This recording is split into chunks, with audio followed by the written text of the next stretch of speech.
Well, thanks, Rich. So I just echo what Rich said. Thanks a lot for joining us here virtually, and would be a lot better to be in person, obviously. So hopefully we can get back to doing things in a more normal way like that on campus very soon. But for the meantime, this is what we can do. So we're going to talk a few minutes about hedging live cattle in Kansas, and a couple of ideas here.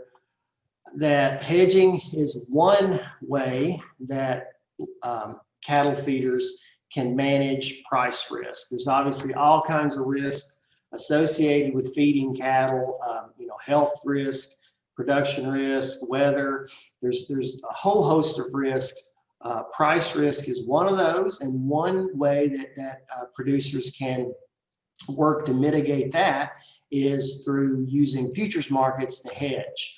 Now, we as academics, both research extension academics, we like to talk about hedging. We talk about it a lot. We put chapters in textbooks and all kinds of stuff.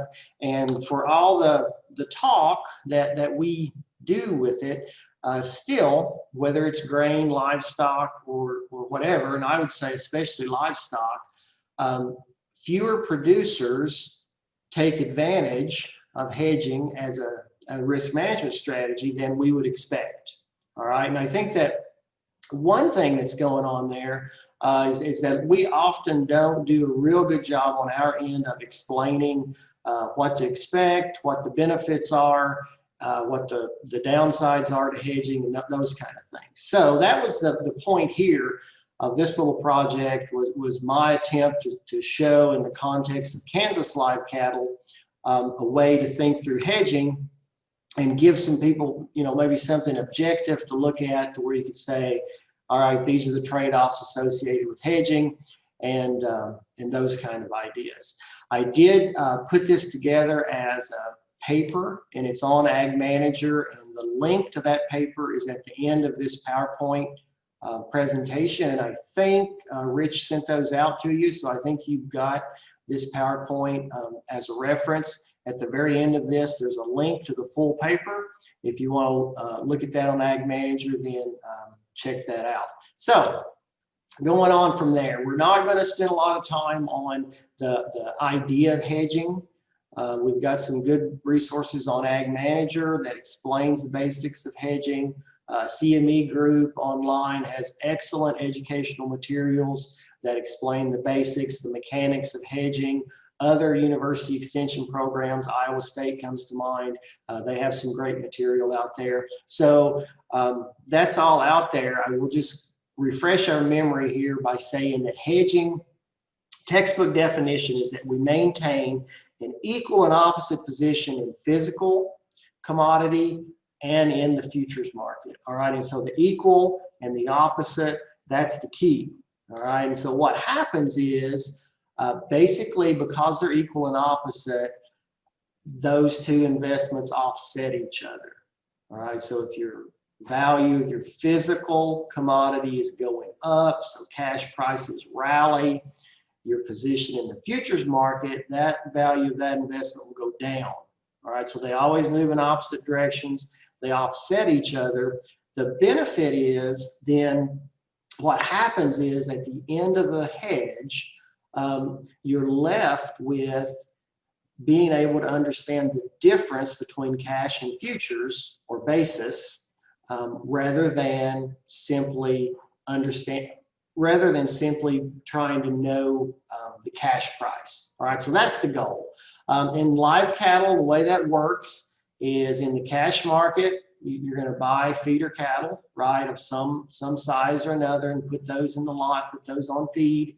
And at that time, then in the futures market, you're going to do exactly the opposite, right? So you want to sell live cattle sometime in the future. So right now, you sell live cattle in the futures market by entering into a futures contract. All right, and then you match up the pounds that a contract covers with the pounds of live cattle that you expect to sell, and that's the equal opposite part.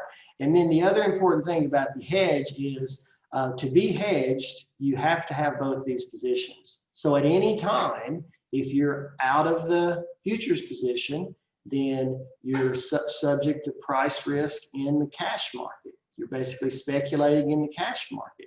If you are out of the cash market, if you market your live cattle and you're still in the futures market, then you're speculating in the futures market. You're subject to flat price risk in the futures market. So having those two positions on at the same time is essential to being able to call this a hedge.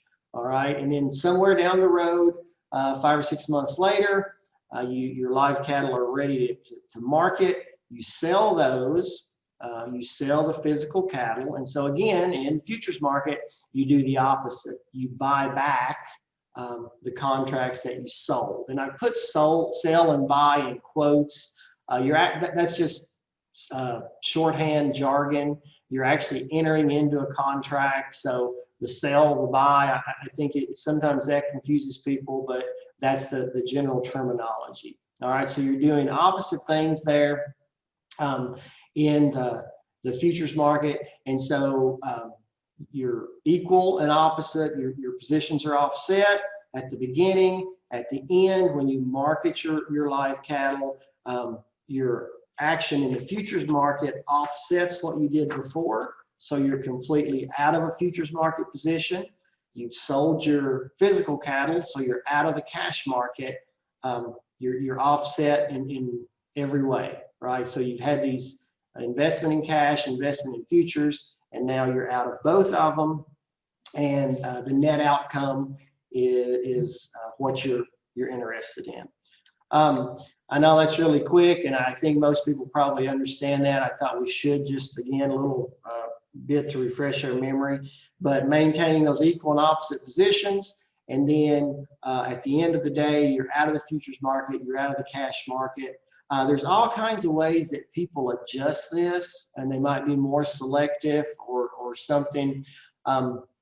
But if your goal is to use futures markets to manage risk, then this is the sort of disciplined, consistent approach that's necessary. Now, there may be all other kinds of things you can do in the futures market that work out well for you and you end up maybe making some extra money and those kind of things, but those aren't risk management, right? Some of those strategies, you're actually introducing new risk to the business. You're introducing the possibility of new reward for sure, but you're introducing risk. This kind of disciplined hedging is strictly for risk management.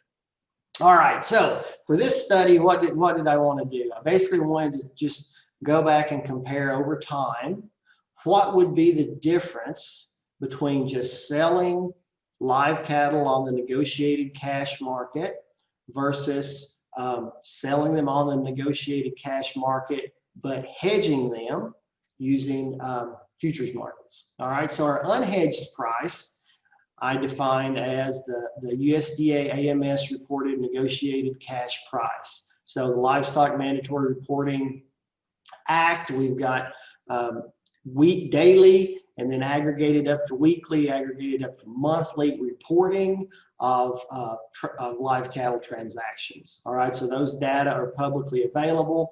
They're out there. I got these from Livestock Marketing Information Center. They compile the AMS data and archive those. And what I called a cash price was I just took the weighted average of the steer and heifer prices in Kansas. All right, so kind of a big picture average, I guess, live cattle price for Kansas over time. And then what about the hedged price? Well, the hedged price would be assuming that at placement, so 23 weeks before you sell the live cattle.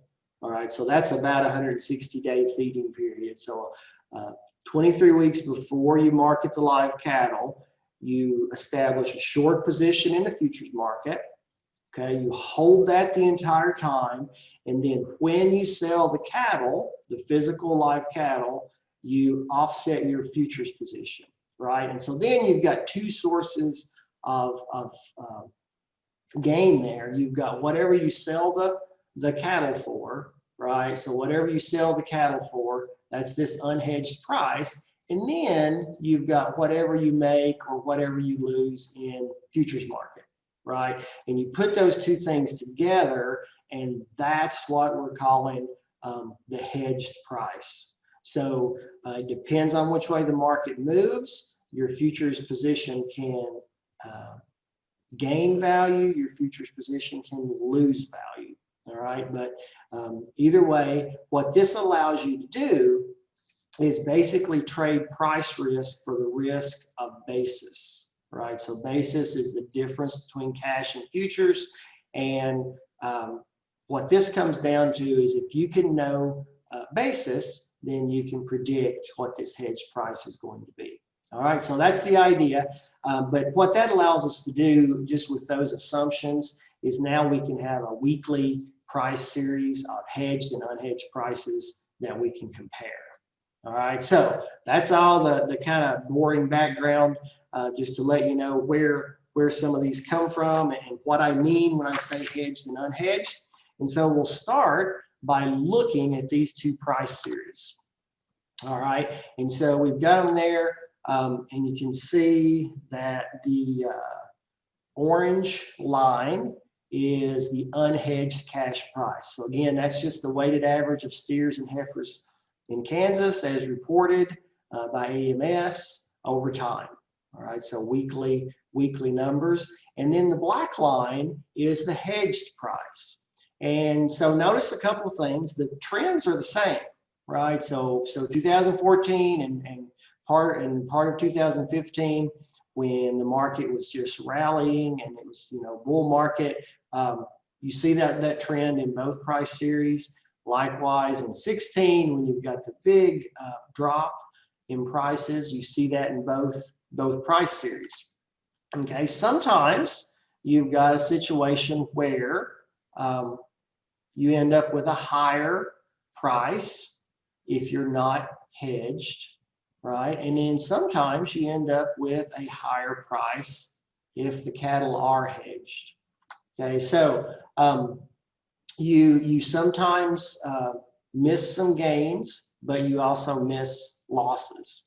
All right, so that's kind of the idea of hedging, is that you're missing those extremes. Now, on average, what does that look like? Well, on average, it turns out there's really not that much of a difference in the hedged and the unhedged price. And I threw in that nearby futures price series just to give a point of reference, but it turns out that on average over 10 years, and so again, this is from 2010 to the end of 2019, just a few months into 2020. So that 10-year period, the average return is very, very similar. And then looking at the statistical properties, standard deviation is also very, very similar. And I think this is one thing that we don't explain a lot, is that over time, this is exactly what we would expect, because hedging misses some of those high prices, misses some of those low prices, but on average, you end up about the same. Okay. Now, average it covers up a lot of important details. So we do describe price series or whatever with averages and standard deviations, but in the real world, in thinking about for-profit businesses, the average and standard deviation doesn't give us all the information that we need. All right, so does hedging work? Well, I started by comparing these net prices received just to show you what I was doing, how I did the study. But now, I guess I'm going to do something really confusing, and I'm going to say comparing those prices is not how we determine whether or not hedging works. All right, because like I said, there's no reason to think hedging would remove the price trends and that kind of thing. So the fact that those two averages kind of converge over time, that's good news to me. That tells me that hedging probably doesn't introduce any sort of upward or downward bias in the price that you receive. And if you stretch that time period out long enough, on average, those prices are very similar. Now, if that's the case, what does hedging do? And I think this is the really important point that we often don't explain in detail. So hedging can do two things. First, it gives the hedger a better ability to predict net price, so the price that you actually receive, and then plan accordingly for hopefully profit or loss. Okay, so being able to predict what you will eventually sell your livestock for. You can do that better in the hedged scenario than unhedged. All right, so that's the first thing. And then the other thing is it avoids catastrophic losses. And so this is where I go back to saying the average hides a lot of useful information. If we go across those whole 10 years of weekly prices and we come up with an average. Well, if one or two of those weeks out of that 10 years was so bad, right, that your business could not absorb those losses, then the 10-year average is irrelevant. If you've got a catastrophic loss that's so bad that your business, you run into solvency problems, you can't survive it, then the long run average price doesn't even apply to you, right? Because you can't stay in business. And so that's the second thing that hedging does. It avoids those scenarios. All right, now, how do we want to gauge whether or not hedging works? So not just by comparing the bottom line, but what we can do is we can compare predicted price, what I expect to sell for, with what I actually sell for. All right, so the idea here is that if I know, okay, this is what I'm going to sell my animals for, if I have a better idea of what that price is going to be, then I can take my attention off of this idea of price risk. I don't have to be watching the market every single day. I don't have to be having that stress of the price risk. I can go and focus on other things, right? On the management side, the cost side, the efficiency of gain side, some of these things, the health concerns, these things that are much more controllable than price, right? So if you manage the price risk, you free up time for management to look at those things. So if you were going to predict a price, how would you do it? Public sources are out there. University Extension Services predict livestock prices. Government agencies do. You can also pay for predictions.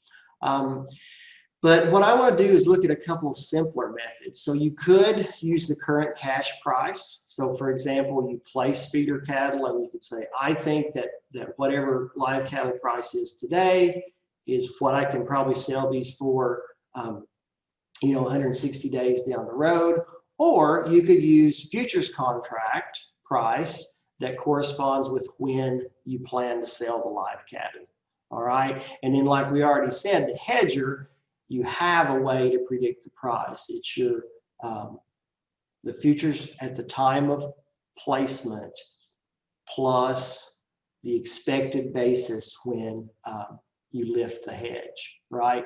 And so that arriving at a predicted basis drives whether or not a hedge is very effective, okay?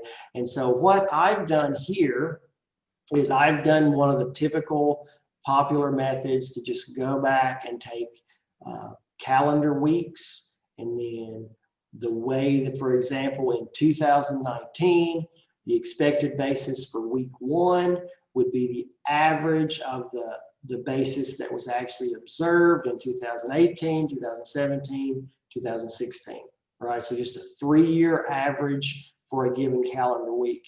This is by no means a perfect way. It's a very straightforward way. And like I said, a lot of people use this. University Extension Services put these kind of basis tables out there.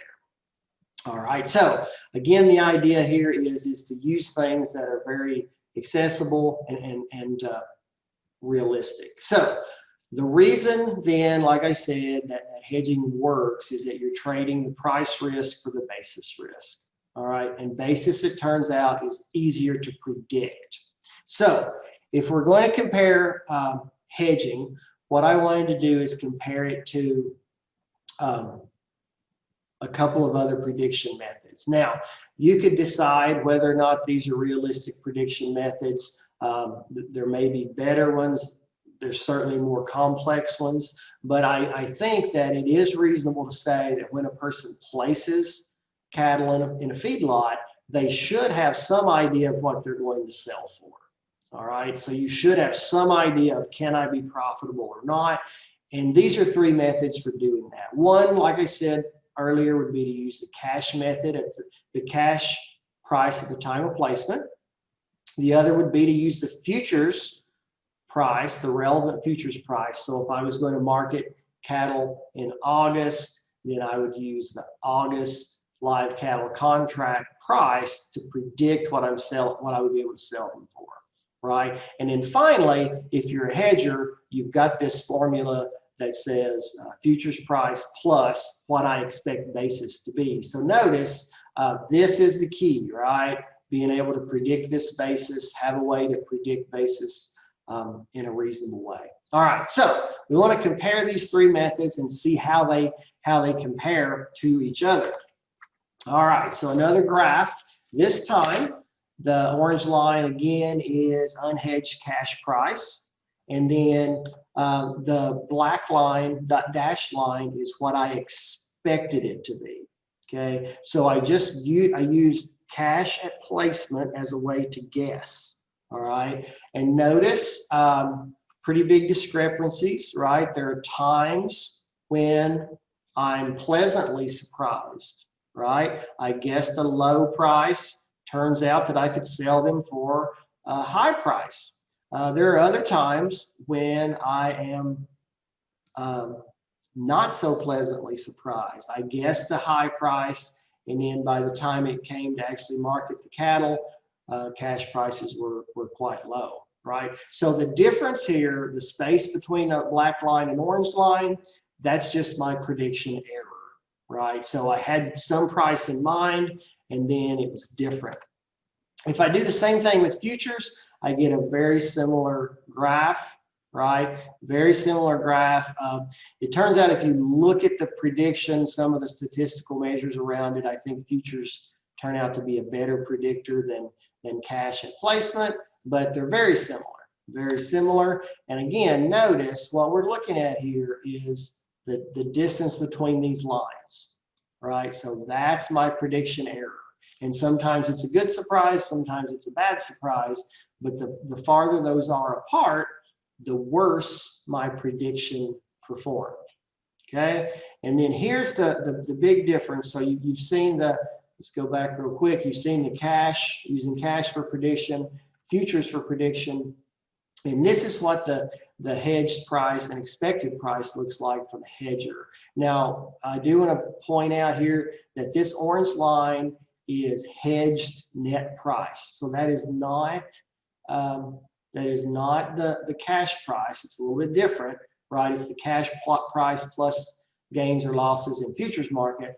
But then notice in this graph how close my prediction is to what I actually received. All right, and so this is the big benefit of hedging, right? I know with a greater certainty, it's not perfect, but I know with a much greater certainty what that actual price received is going to be. Okay, yeah. So let's just keep going here. We got quite a bit more to get through, but the idea here is, again, sometimes you've got times where you guessed a low price and then you sold for a higher price. So you're happy about that, right?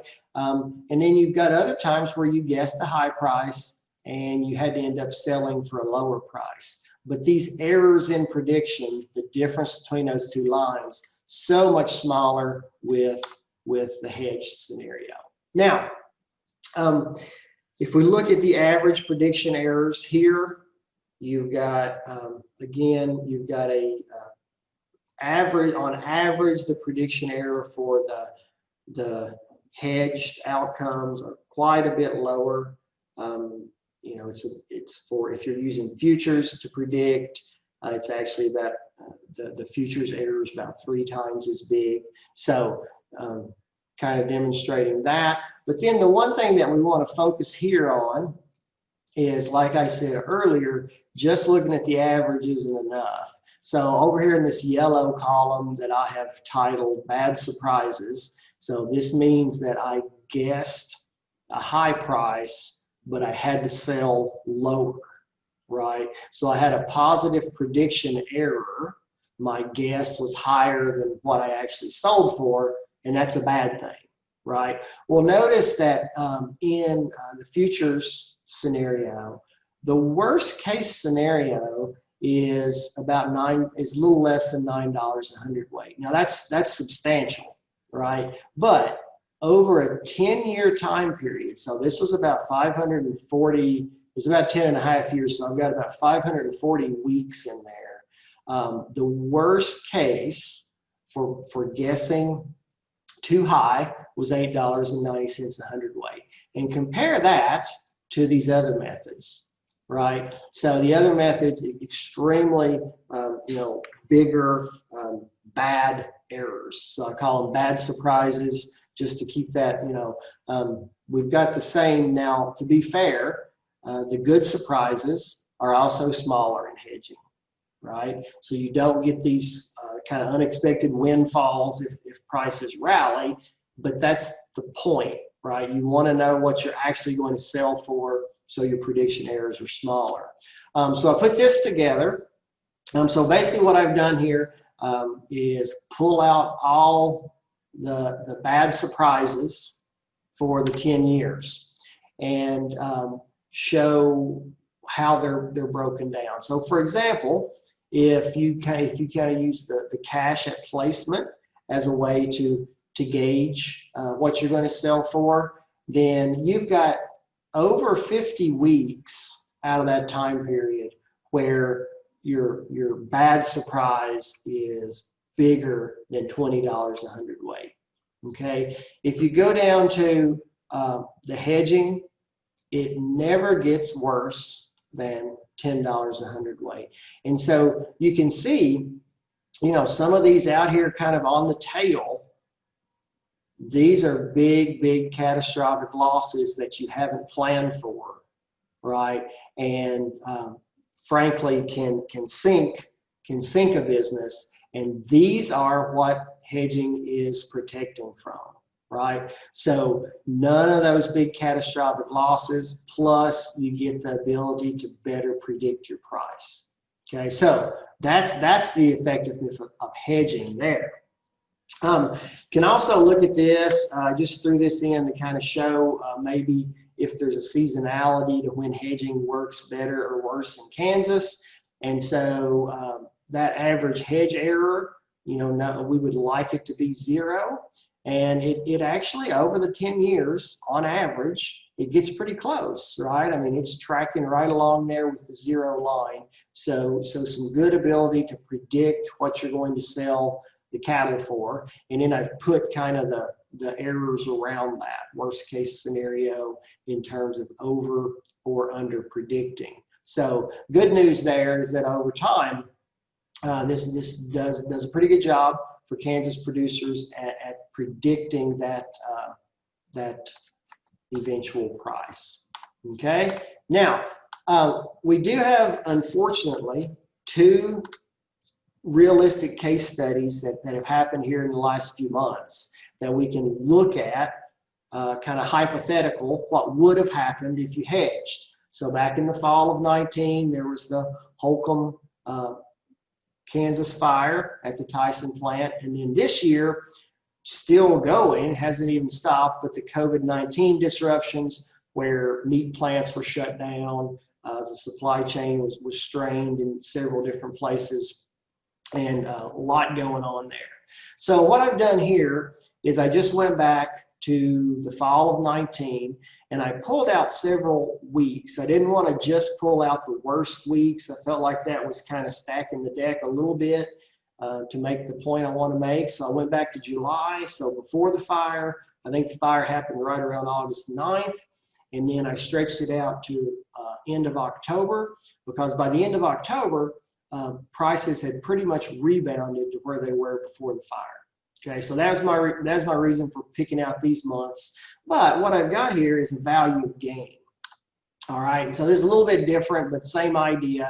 So I just assume you bought feeder cattle to place, and I use the CME Group's feeder cattle index for that. So that's kind of a big, again, average feeder cattle price, assumed a weight of 800 pounds, assumed a gain of 3¼ pounds a day on average, and then simulated the hedged sale of those live cattle and the unhedged sale, and you can look at a value of gain. Now, value of gain is not profit, right? I don't have anything in here about yardage or death loss or any sort of cost. This is simply what you pay for a feeder calf versus what you can sell a slaughter slaughter animal for. Right, so it's just the value that the market pays you to put that gain on it, not profit.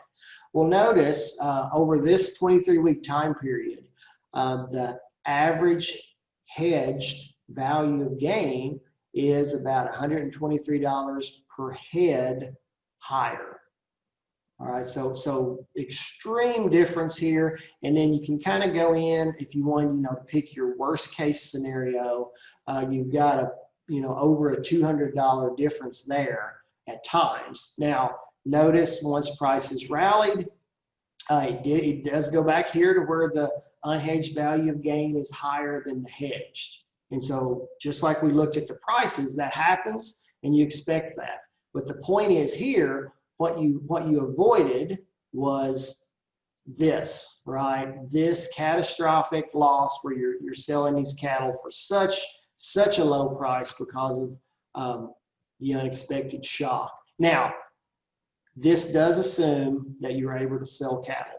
And I know that for not everyone, that was probably the case. There probably was some instances where you just couldn't move the cattle at any price. If that's the case, then that's a different scenario. And I do realize that was the case for some people, but I think we did see some cattle moving in those weeks, and so if your cattle were ready to go and you had to take that low cash price that was out there, then your hedge worked in this case, right? Your gains in the futures market offset some of that, and you're able to sell at a much higher value of gain. Pretty much the same story in spring of 20. And again, here you all have what was going on once we got there into March. Meat packing plants started shutting down. Different things were happening. Very similar situation to the Holcomb fire, except much worse, right? Much worse. And so using the same assumptions, we can look at this value of gain.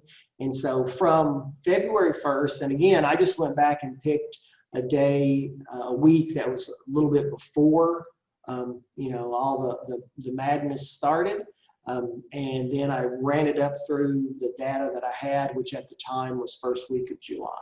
All right, and so looking there, again, this is a little bit more extreme, but over this time, the hedged value of gain is $221 per head higher.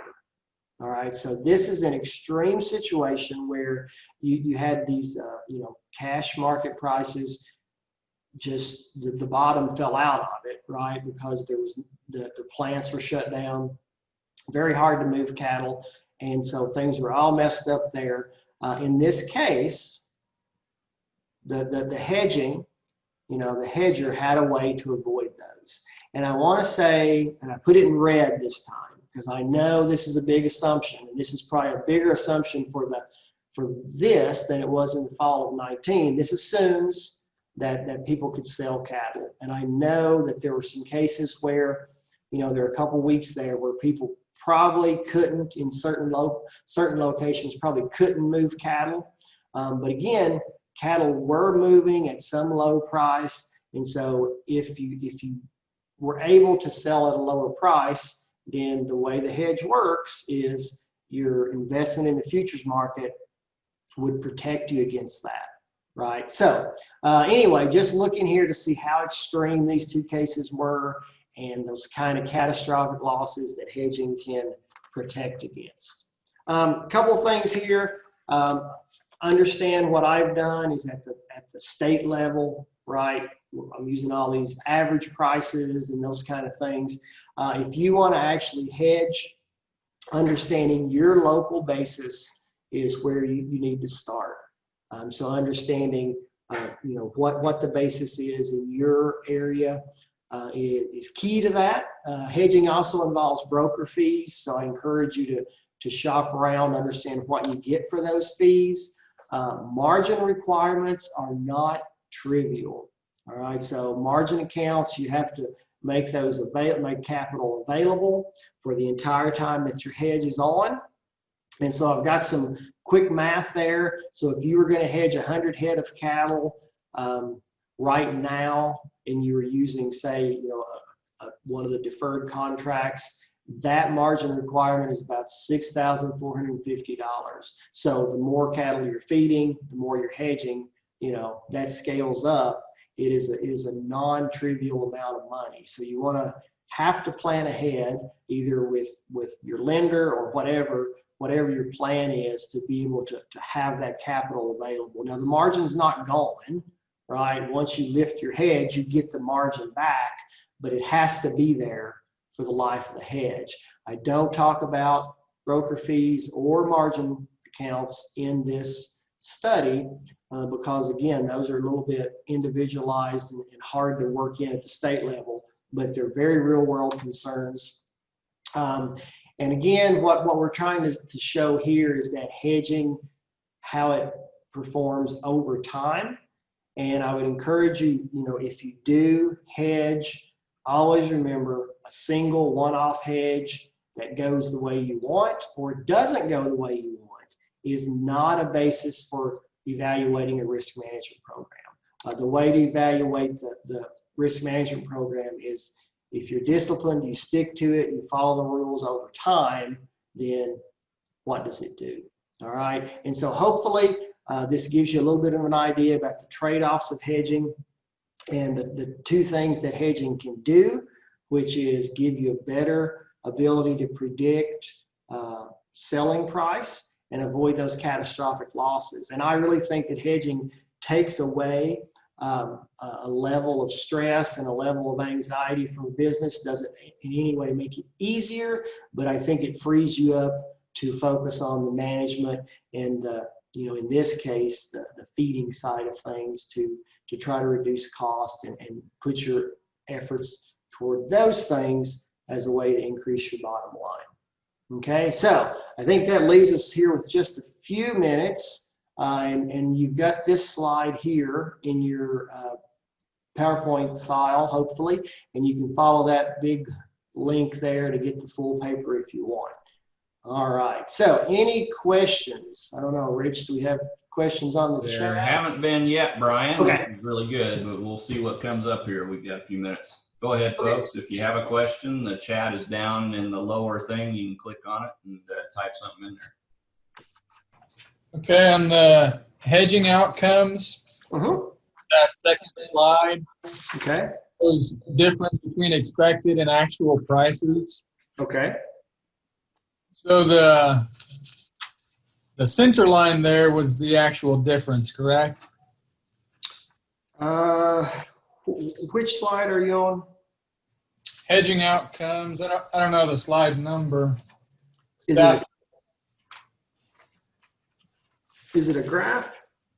Yes. Line graph, difference between expected and actual prices.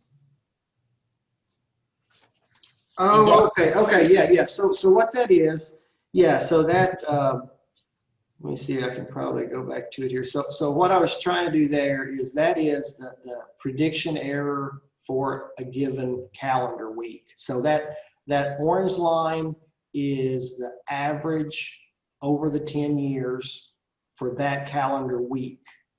And the black line is just bold there to show that 0 is what we're hoping for. Okay. So the negative difference there is actually a good surprise, correct? Correct. Yes. That's right. It looks to me like over that 10-year period, you were way better off. I mean, there's a lot more negatives there than positive, isn't there? Well, if you and so you're right. There are more. So if you go back, and if you can see my slides now, if we go back to this table, oh, let's see. I'm gonna miss it. So if you go back to our table here, there was on average a negative error, right? So on average, for all three methods, you're right. You're more likely to have a good surprise than a bad surprise, right? So that's absolutely right.